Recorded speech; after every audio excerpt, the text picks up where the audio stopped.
Mungkin agak kaku sikit untuk pesah tu. Okey, Assalamualaikum. Okey, kepada pasukan Kedah, ini adalah musim yang pertama dalam MPFL Division 1. Okey. Jadi performa pada hari ini kita agak kurang sikit. Jadi walaupun macam tu, player saya masuk second half, dia menunjukkan permainan yang agak okey. Cuma kami di masa yang akan datang akan cuba perbaikilah bagi pencapaian kami untuk mencapai kejayaan di masa depan. Separuh masa pertama, kawasan Bayangga Selangor akan tidak berusik. So actually apa yang berlaku?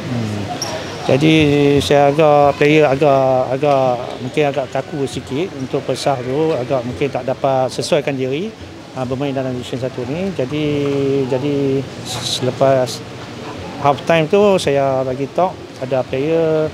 Jadi second half tu ada menunjukkan sedikitlah perubahan. Coach, sebelum ni beraksi di Liga bawah, so naik atasnya mungkin ada perbezaan pressure daripada pemain juga untuk beraksi di Liga yang MPFL?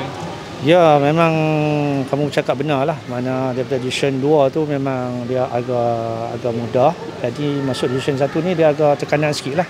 Jadi apapun kita kena menghadapi lah tekanan yang akan datang ni. Seterusnya, untuk pendapat coach untuk game seterusnya, rancangan untuk game Okey, pendapat saya seterusnya, kita macam saya cakap, perjuangan kita baru first game ni. Jadi perjuangan ni boleh selesai, kita akan bertarung habis-habisan lah. Akan sediakan strategi yang baru agar pasukan Kedah ni mampu untuk berlawan di Division 1 ni. Thank you coach, all the best coach.